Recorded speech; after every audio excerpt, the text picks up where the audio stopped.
campfires burned from hunt and march. The Fianna returned, their battles won. Their camp was made, and by the sea mighty Fionn stayed.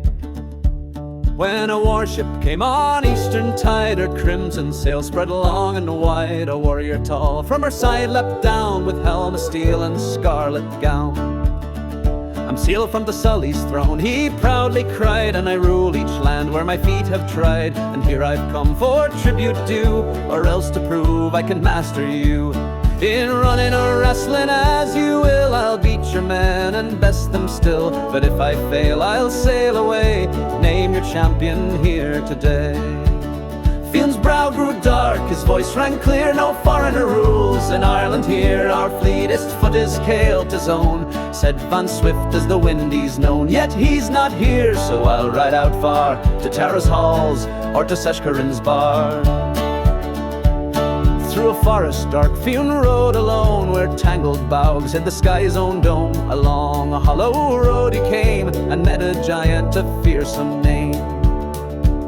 Yellow of skin, broad-boned and tall, with a tattered coat that wrapped him all. Boots like boats in the muddy ground, each step a splash with a thudding sound. "While oh no, Fionn," the giant cried, "where's the Fianna at your side?" Fionn told the tale of the boastful man, and the race to see who will rule the land. The giant scoffed, "He'll run twice as well as the proudest words your lips can tell. Your Celt's feet won't match his stride, but I can beat him, oh let me ride." Fionn laughed aloud at the mud-clad sight. "With coat and boots you'd sink from flight," but the carl declared, "No man may claim to match my speed in Ireland's name. Call me the Cael of the Drab Coat here, and set me against this man you fear." So back they turned through the forest deep, to Benidare shore where the war hosts keep.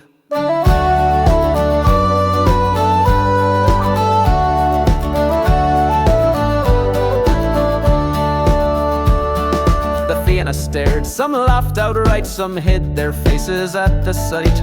Cael of the Iron stepped in near. "What is this thing you've brought us here?" "My champion," Fionn said calm and plain, "to match your speed on hill and plain." Cael's face turned red, his voice grew loud, "I'll not race beggars before a crowd." But the carl laughed deep, "I'm no beggar true, my blood's as proud as any of you. Name your course, dear heart and day, and I'll meet you there in the boldest way." 60 miles is my least," said Cael, "from Slieve-Lochra to here we'll sail. 'Tis but a stroll," the carl replied, "let's go there now with the setting tide." At dawn Cael rose with a scornful grin, while the carl still slept in his hut within. "I'll take my start and leave him behind, no beggar man's speed will match mine." He ran through the hills with a pelting pace, dreaming of glory and winning the race. But an hour on the carl awoke, and with breakfast eaten his long legs spoke.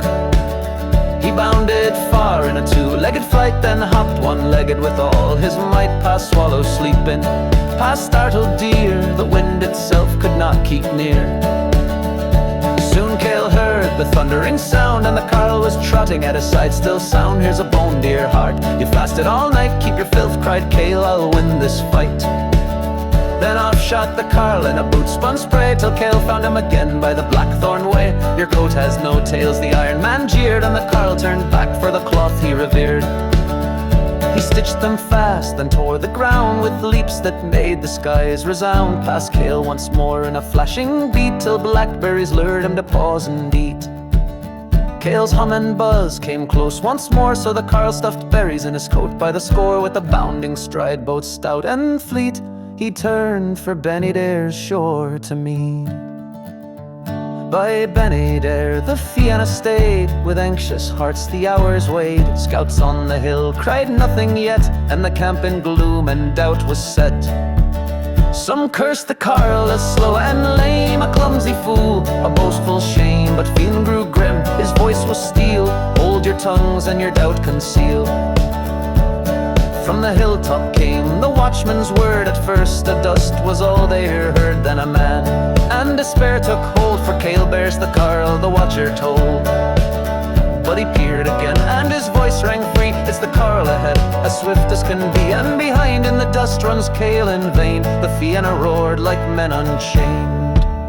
The Carl came stomping through the ring, and the Fianna cheered like he was a king. Meal he roared for the love of the stars, to fill my belly from throat to jars. He spread his coat on the trampled ground, blackberries crushed in a crimson mound. With meal he mixed them thick and wide, and ate with a gurgle of joy inside. But loud there came a buzzing cry, like a hornet's wing through the morning sky. Cael of the Iron, red of face, charged the Carl at a breakneck pace. With sword in hand and wrath in his eyes, he roared as though to split the skies. But the Carl scooped up his berry meal mash, and hurled it forth with a mighty smash. Cael's head spun off with a splattered blow, and bounced on the ground in the camp below. The Carl then tossed it back to its place, but set it askew in a backward face. He bound him tight from foot to hand, and asked if he still sought to rule the land. "No, let me go," the proud man pled, "I'll send you tribute from Thessaly instead." Carl kicked his ship far out to sea. "Now trouble Ireland no more," said he. 7 leagues out the vessel flew, and over the horizon faded from view. The Fianna feasted by Bennydear's tide, with joy and laughter the night they plied. So ends the tale in the bard's old note of Cael of the Iron and the Carl's drab coat.